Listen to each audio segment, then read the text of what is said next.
अदनान अलवी है। Life time financial से मेरा ताल्लुक है। Life time financial committed to provide financial security to all the community. आप सेल्फ एम्प्लॉयड हैं, हाउस वाइफ हैं, स्टूडेंट हैं, यूथ हैं, कोई भी, हमारे पास हर तरह के प्लान हैं। Life insurance, critical illness insurance, disability insurance, super visa insurance या किसी तरह की इन्वेस्टमेंट के लिए आप मुझे कॉल कर सकते हैं। We are committed to provide excellent service और इसकी कोई ऑब्लिगेशन नहीं है, कोई चार्जेस नहीं है। आप जब मुझसे मुलाकात करेंगे तो आप डेफिनेटली एक डिफरेंस फील कर पाएंगे। बस एक ही ना, बेहतरीन इन्वेस्टमेंट्स करना जिनका काम। Trusted name in legal services, Muhammad Atiq Malik, barrister and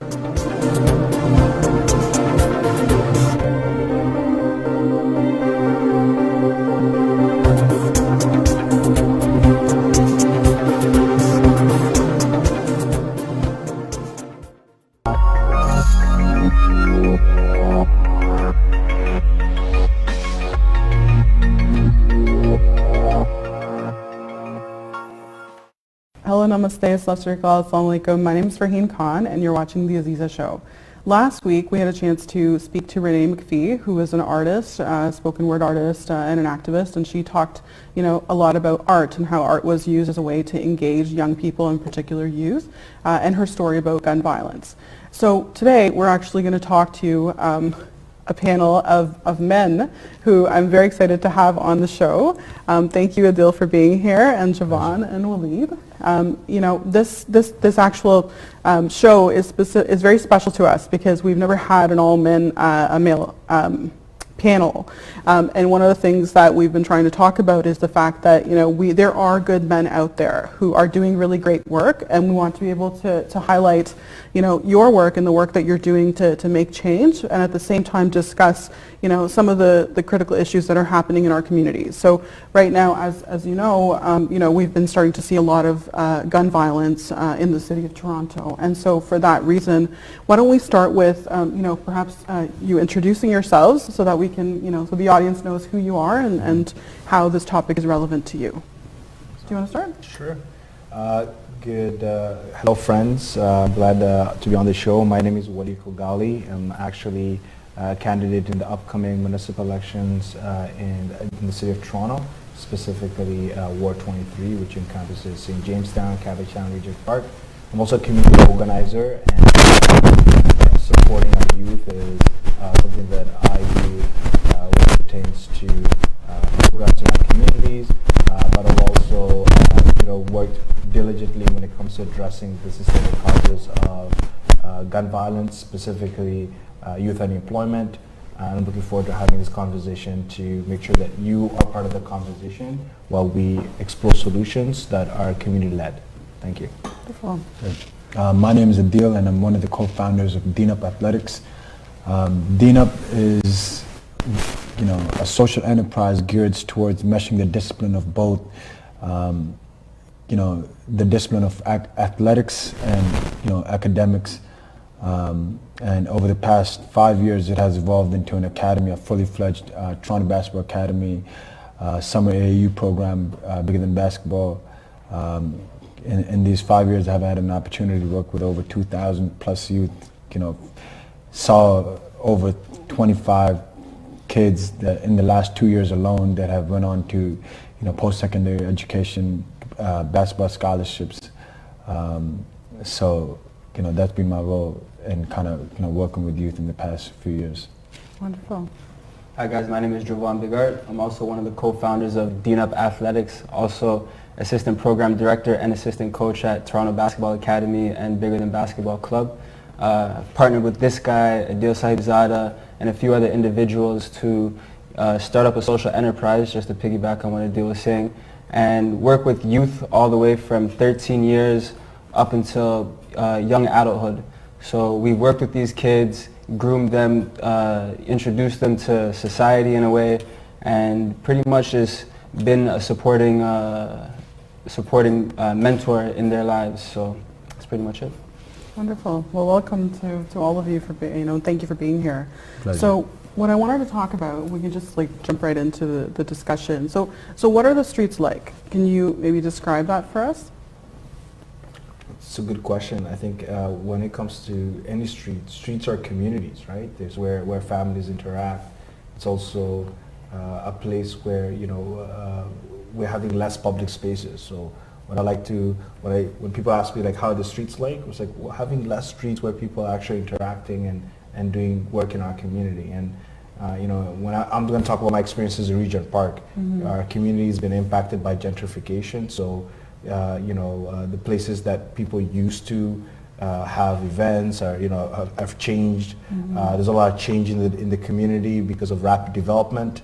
And a lot of folks in my community want to have a say in how development affects them. And so, and also like the streets, in my opinion, are also like, you know, a place where people get stigmatized. You know, like, you know, we've got a lot of young people doing a lot of great work. Adeel can speak to those experiences of young men that he's worked with, but I know also many young women that have been doing great work. So the streets need people to support the work that is getting done in the community because it's changing. Okay. What do you guys think? For me, the streets is a representation of, you know, what our youth go through every day. And you know, sometimes the streets are hot, sometimes the streets are noisy, and sometimes the streets are calm. You know, it changes. You know, it's never, you know, a constant variable. It changes almost every season, almost every day. You know, and you know, an event that happened in one neighborhood has an impact on another neighborhood. You know, just kind of looking at it from a different angle. You know, although there's a lot of positive work going on, but there's also like, you know, it's little disturbances that, you know, create tension within our streets that we kind of, you know, think about or kind of talk about and focus more on when we think about the streets. You know,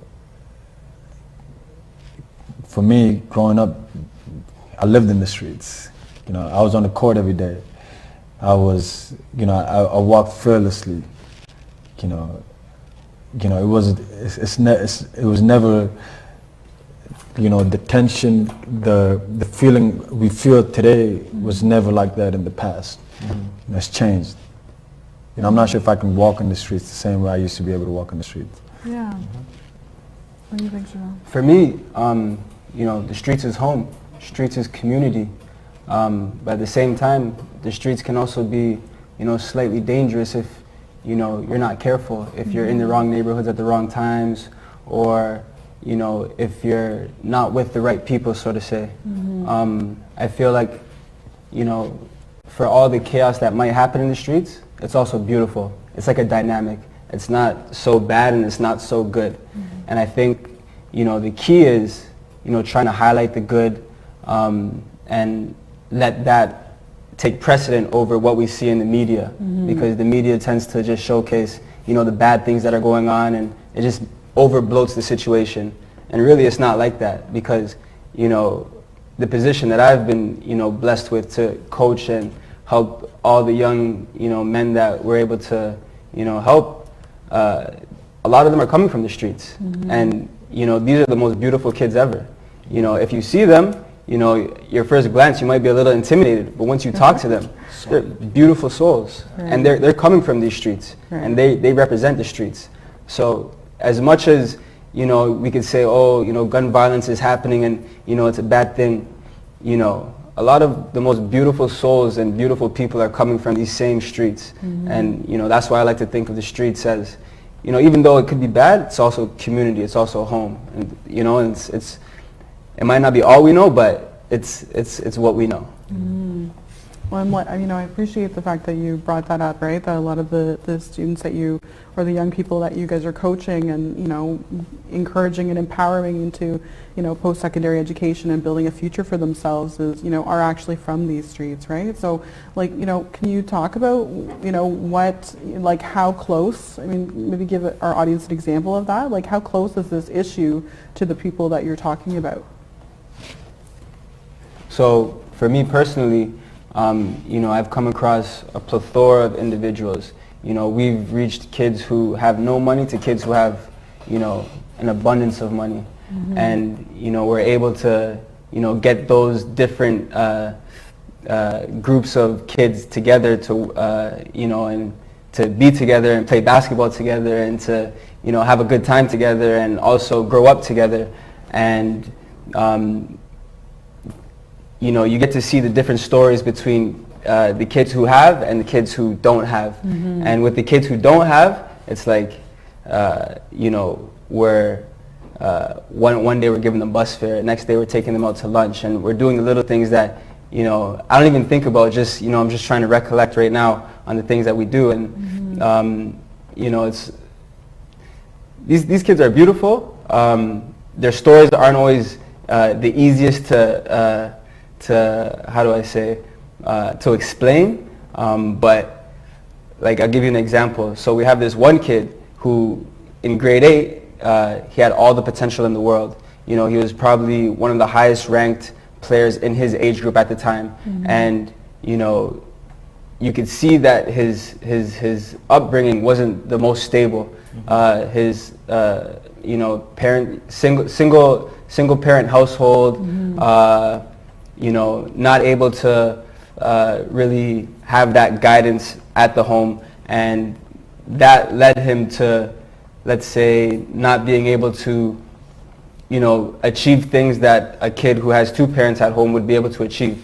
And so we'd be able to step in and provide guidance for that individual. And this individual, let's say he would have an older brother, and we'd see where, a single parent household in a neighborhood, priority neighborhood in Toronto, with not the abundance of resources that a regular kid would have, we'd see where that would lead, and we'd try and deter that kid from following that path. So what I can say is, there's plenty of stories of the different kids that we deal with, but it's just about, helping guide them in a way where they're not going down a path that might not be the best for them, and that might lead to a path of, let's say, one where, gun violence, drugs, all that kind of stuff. So I just want to quickly add just one quick point is, for me, and thinking like a kid who's from these priority neighborhoods, I don't see any opportunities besides these 3. I see an opportunity to be, literally, a basketball player, a rapper, or a drug dealer. Those are the 3 opportunities I'm seeing day in, day out. I'm not seeing that I can make it out as a lawyer, as an academic, as a professional, even though there's many that do, and the ones that do, they don't come back to share these stories. The ones that are coming back to share these stories are the basketball players, are the rappers, and are the drug dealers. Got it. Yeah. And I just want to say, I want to give a face or an expression to the people we talk about on the street. So I want to call Can we just take a quick break? And when we come back, we'll continue the conversation. Thank you, guys. We'll just take a quick break.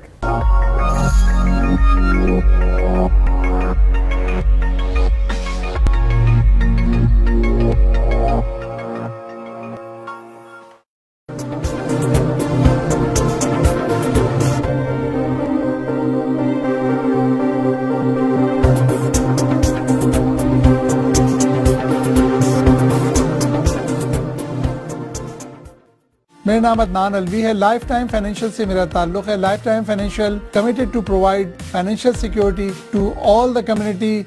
आप self employed हैं, housewife हैं, student हैं, youth हैं, कोई भी, हमारे पास हर तरह के प्लान हैं। Life insurance, critical illness insurance, disability insurance, super visa insurance या किसी तरह की इन्वेस्टमेंट के लिए आप मुझे कॉल कर सकते हैं। We are committed to provide excellent service और इसकी कोई ऑब्लिगेशन नहीं है, कोई चार्जेस नहीं है। आप जब मुझसे मुलाकात करेंगे तो आप डेफिनेटली एक डिफरेंस फील कर पाएंगे। बस एक ही नाम, बेहतरीन इन्वेस्टमेंट्स करना जिनका काम।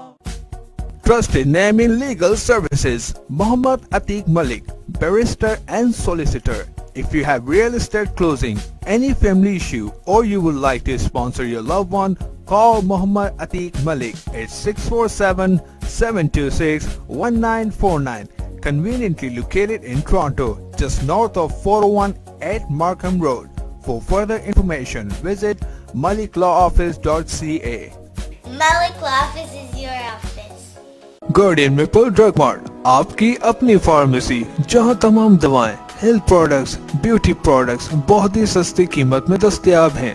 Certified experience pharmacist Tahir Mahmood आपको मुकम्मल मालूमात भी देंगे। वॉक इन क्लिनिक की सहूलत भी मौजूद है। फ्री डिलीवरी और सीनियर डिस्काउंट्स के लिए आज ही तशरीफ लाएं। Guardian Maple Drug Mart, 2645 Lawrence Avenue East, Scarborough. Phone 6474275842।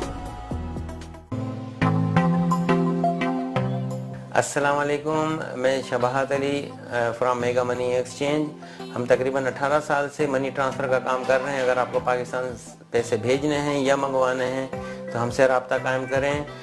हमारा फ़ोन नंबर है 9052794754 और हमारा एड्रेस है 4196 Cawthra Road, Mississauga.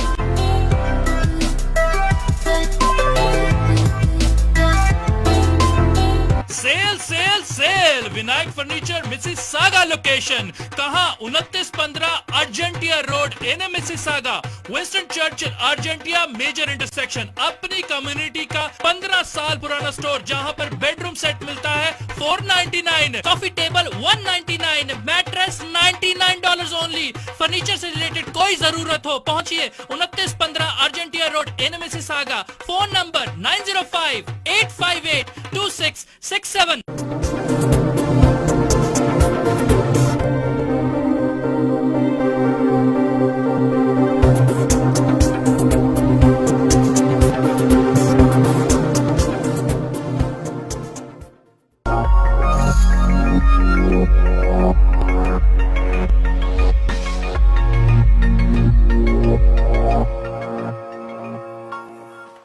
Welcome back. We're watching the Azeeza show and we're talking about the issue of gun violence. And so, Walied, you had a point to make. Yeah, my point was simple, is that we need to start humanizing the victims of gun violence. You know, I like to start off by, talking about one recent victim. His name was Ali, and he was looking for opportunities. There was not much mentorship available in the community, and those are the things that we need to start investing in. Having more cops on the street is not a solution. We need to invest in our communities, and the way we go about doing that is making sure that, first of all, that our children are supported at a young age, from their early teens to when they access opportunities through university or college. The other thing is we need to make sure there's good jobs in the communities for them to access as well, right? To live in the city of Toronto, a family household has to earn over $200,000, and that's to live at a bare minimum, right? I'm not talking about going on vacation and having an amazing lifestyle. This is the bare minimum to pay the bills.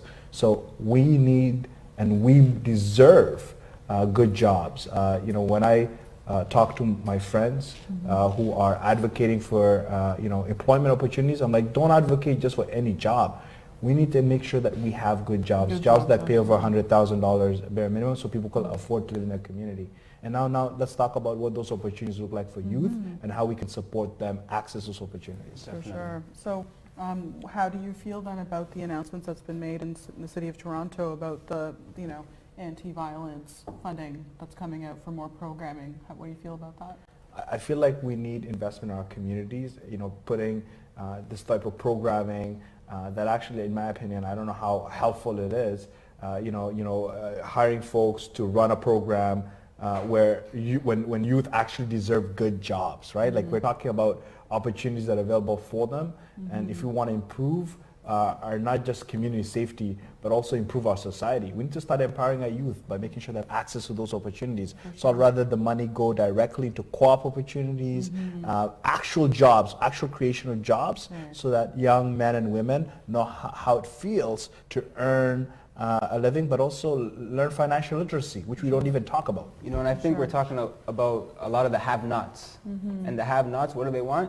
Or what do they need? They need income, because they're not getting it from their parents. Or maybe their parents have it, but it's being, they're using it for bills, they're using it for daily expenses. They don't have money to just give to their kids. And these kids, if they can't get money from a legal way, like what do they resort to, right? How are they going to get those funds? So if the government is just going to say, oh yeah, we're going to give you guys programs, what are those programs? That's too vague. Like, give us more detail. right? Exactly. You know, and just to piggyback on what he's saying is, you know, a lot of these kids just get money too easily. It's like, here, there's a donation of $50, or here's a free pair of sneakers. You know, an athlete comes back, gives back a pair of sneakers, and I say, how much value is in all of that? You're just teaching him. You're either gonna get it for free, or you're gonna work, you're a slave for an entire life for 12 years to get something.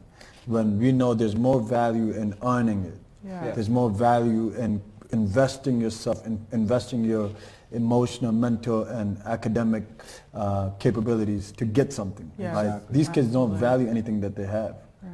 Right? So it's almost like you're at a conundrum. You don't know exact. You know, there's so many. There's no one size fits all. There's no like one solution. So let's talk about why people, you know, why do youth engage in gun violence? I think that's a really important discussion that, you know, a lot of our audience members are women, are mothers. Like, talk about why. I think right now that the scene in Toronto is dominated. You know, there's 13 priority neighborhoods. For me, just, you know, from the outset looking on, and it's changed over the course of the years, but it's dominated by the rap scene.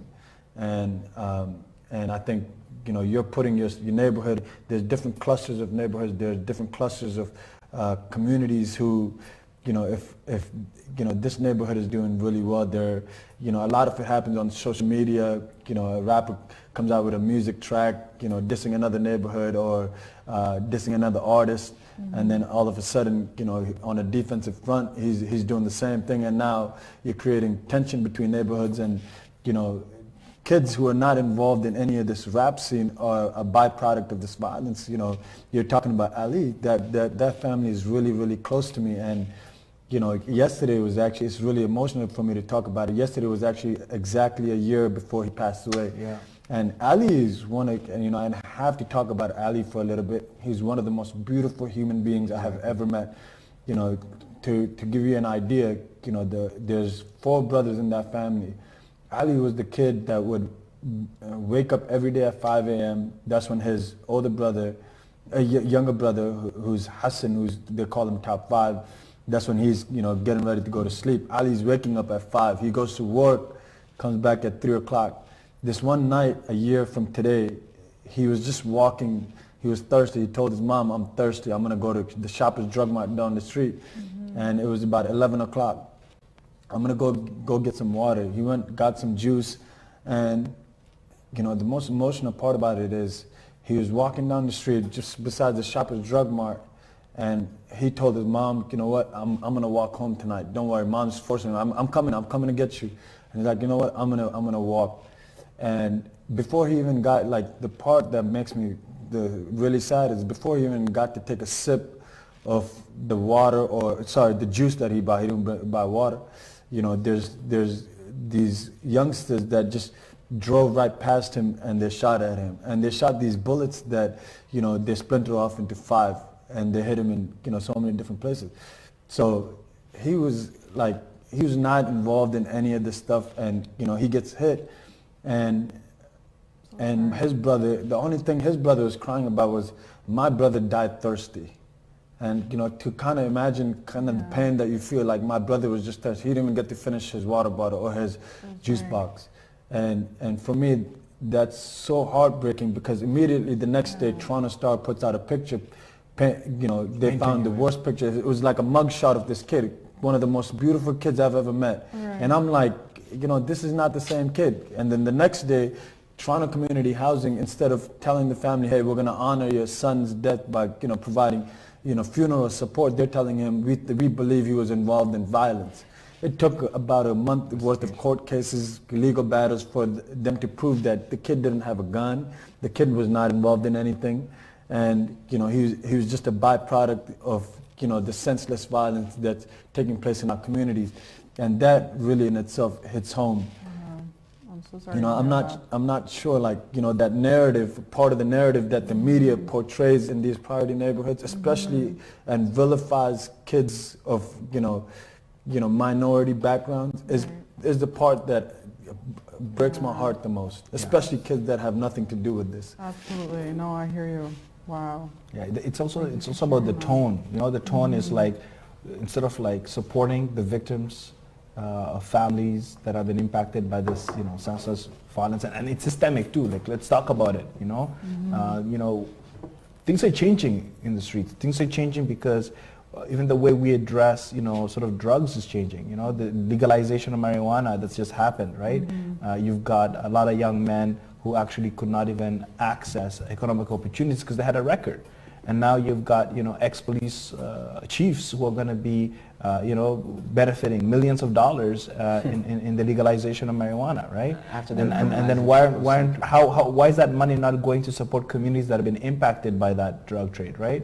And let's also look at the impact of how we treat people. Is it a mental health issue? Is it like a public health concern, or is it a criminal justice issue? And I think the way policymakers address our communities with a lack of empathy, without understanding who Ali is, without understanding who his mother is, without understanding more policing exactly, and it's not going to what it's needed for. A lot of these kids a lot of these families, a lot of these kids are being dehumanized, and it's easier for the general public. It sells more, newspapers. Just to make a couple extra dollars, we're going to do it over the backs of these, minority kids. Yeah, for sure. I want to just ask you guys as well. So one of the things that in the last show, when I was talking to this woman, young woman, Renee McPhee, she was talking about how people in her family have actually, gone to jail because of gun violence. And, as a young person, like, she's seen the impact of that in her family.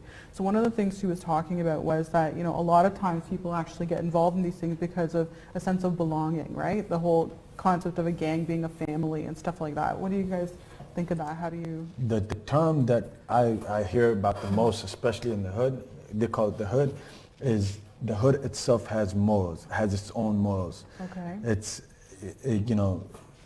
We interact within our priority neighborhoods. We interact within our hoods. Right? It's like, why am I gonna tell? Like, there's like that, lack of trust. We don't have enough of trust, transparency, or that commitment from the security forces, from the government. Like the kids and the parents, they don't feel like they could trust the authorities. Right. If I tell them something, how are they going to protect me? They might just get information and they might make a couple of arrests, but once that kid comes out, or once they find out that I was the one that told them, then I'm at risk. Yeah, and we also have police officers that are not acting in an ethical manner, right? Like, we've got young men who've straight up come up to me and said, listen, that cop, I don't trust, I can't be in places where that police officer is there because they feel threatened by their presence, and it's hard for even us to have events where youth are actively involved because, there's so many, the police are always there. They're trying to prove that they're on the streets doing community work when that has to be at an invitation, The youth have to be comfortable to invite the police over to be part of the event or because some folks just don't feel comfortable, and that's a reality. Like that's what's happening. And it shouldn't be that way. There's some wonderful cops. There's some wonderful police officers that do some great work. There's some police officers that come to my gym and want to play games with my kids. Right. They want to build relationships. They want to build rapport. Right. Exactly. But I'm not sure if every person is committed to building rapport. It's that's more preventative than trying to cure the problem after this fact of the matter. Yeah. Like for these cops, like is it just a job, or like are you actually invested in the community? Yeah. Because like for me, like I can say like this basketball thing is a job, but more than that, like I'm invested in these kids. I'm invested in this community, this is why you're and I bigger believe than it's a holistic approach, right? Like For sure. we do our part by getting these kids to do something that they love and help them excel in that, and hopefully let that get them academic opportunities afterward. Right. And are these cops doing the same thing? Not to say that make these kids better at basketball, but like, are you in the community saying, hey, how's it going? Right. Simple things like that. And build relationships. For sure. like Adeel said, building rapport, like the simple things, not coming in all macho, hot show, dressed in like your full uniform. And like those uniforms are intimidating.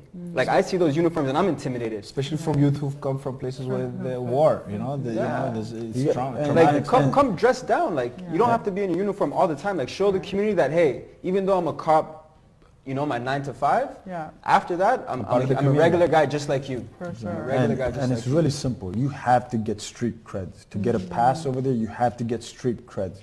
And the only way you get street creds and to be just completely blunt is when you save a kid, you invest in a kid, and you work with a kid.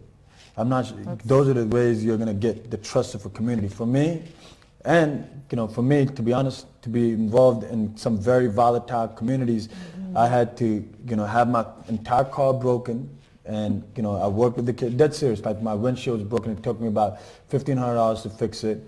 I had to be in the middle of like literally middle of a brawl with two of us and try to save a kid. And I jumped on top of him, and you had about 60 kids swarming me to try to get after this kid.